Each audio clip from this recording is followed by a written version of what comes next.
ರಾಜ್ಯ ಸರ್ಕಾರಕ್ಕೆ ಖಾಸಗಿ ಶಾಲೆಗಳಿಂದ ಎಚ್ಚರಿಕೆ. 15 ವರ್ಷ ಹಳೆಯ ವಾಹನಗಳನ್ನು ಎಫ್ಸಿ ಮಾಡ್ತಿಲ್ಲ. ಸರ್ಕಾರಿ ಬಸ್ಗೆ 12 ಲಕ್ಷದವರೆಗೂ ಓಡಿಸೋದಕ್ಕೆ ಅವಕಾಶ. ಆದರೆ ನಮ್ಮ ಶಾಲಾ ವಾಹನಗಳು 8 ರಿಂದ 10 ಲಕ್ಷ ಕಿಲೋಮೀಟರ್ಗೆ ಎಫ್ಸಿ. ಕೂಡಲೇ ಅವಕಾಶ ನೀಡದಿದ್ದರೆ ರಾಜ್ಯಾದ್ಯಂತ ಹೋರಾಟ ಮಾಡೋದಾಗಿ ಕೃಪಾ ಸಂಘಟನೆಯ ರಾಜ್ಯಾಧ್ಯಕ್ಷರಾಗಿರುವ ಲೋಕೇಶ್ ತಾಳಿಕಟ್ಟೆ ಕಿಡಿಕಾರಿದ್ದಾರೆ. ಎಫ್ಸಿ ವಿಚಾರದಲ್ಲಿ ಸರ್ಕಾರ ಡ್ರಾಮಾ ಮಾಡ್ತಿದೆ ಅಂತ ಆರೋಪಿಸಿದ್ದಾರೆ. ಖಾಸಗಿ ಶಾಲಾ ಬಸ್ಗಳ ಸರ್ಕಾರಿ ಬಸ್ಗೆ 12 ಲಕ್ಷದವರೆಗೂ ಓಡಿಸೋದಕ್ಕೆ ಅವಕಾಶ ಇದೆ. ಆದರೆ ನಮ್ಮ ಶಾಲಾ ವಾಹನಗಳು 8 ರಿಂದ 10 ಲಕ್ಷ ಕಿಲೋಮೀಟರ್ಗೆ ಎಫ್ಸಿ ಮಾಡ್ತಿಲ್ಲ. ಸರ್ಕಾರಿ ಬಸ್ಗಳಿಗೆ ನ್ಯಾಯ, ನಮಗೊಂದು ನ್ಯಾಯನ ಅಂತ ಅವರು ಪ್ರಶ್ನೆ ಮಾಡಿದ್ದಾರೆ. ಶಾಲಾ ಬಸ್ಗಳಿಗೆ ಹೆಚ್ಚಿನ ಅವಕಾಶ ಕೊಡುವಂತೆ ಬೇಡಿಕೆ ಇಟ್ಟಿದ್ದಾರೆ ಕೃಪಾ ಸಂಘಟನೆಯವರು.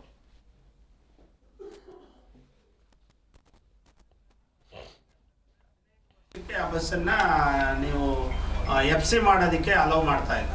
ಸೊ 15 ವರ್ಷ ಹಳೇದಾಗಿದ್ದರೆ ಆ ಬಸ್ಗೆ ನೀವು ಅಲೋ ಮಾಡ್ತಾ ಇಲ್ಲ. ಅದೇ ರಾಜ್ಯಾದ್ಯಂತ KSRTC ಅಥವಾ BMTC ಬಸ್ಗಳಿಗೆ 12 ಲಕ್ಷ ಕಿಲೋಮೀಟರ್ ಓಡೋವರೆಗೂ ಕೂಡ ನೀವು ಇದನ್ನು ಬಸ್ಸನ್ನು ರನ್ ಮಾಡೋದಕ್ಕೆ ಎಫ್ಸಿಯನ್ನು ಮಾಡ್ತೀರಾ ಮತ್ತು ಅಲೋ ಮಾಡ್ತೀರಾ.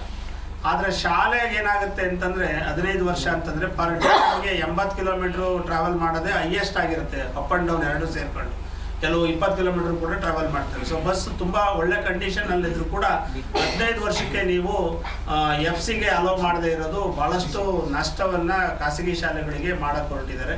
ಸೊ ಇದನ್ನು ನಾವು ಖಂಡಿಸ್ತೀವಿ ಮತ್ತು ಇದಕ್ಕೆ ಪರಿಹಾರವನ್ನು ಕೊಡಬೇಕಾಗುತ್ತೆ. ಯಾಕಂದರೆ ಒಂದು ನೆಲದಲ್ಲಿ 2 ಕಾನೂನು ಇರೋದಕ್ಕೆ ಸಾಧ್ಯ ಇಲ್ಲ.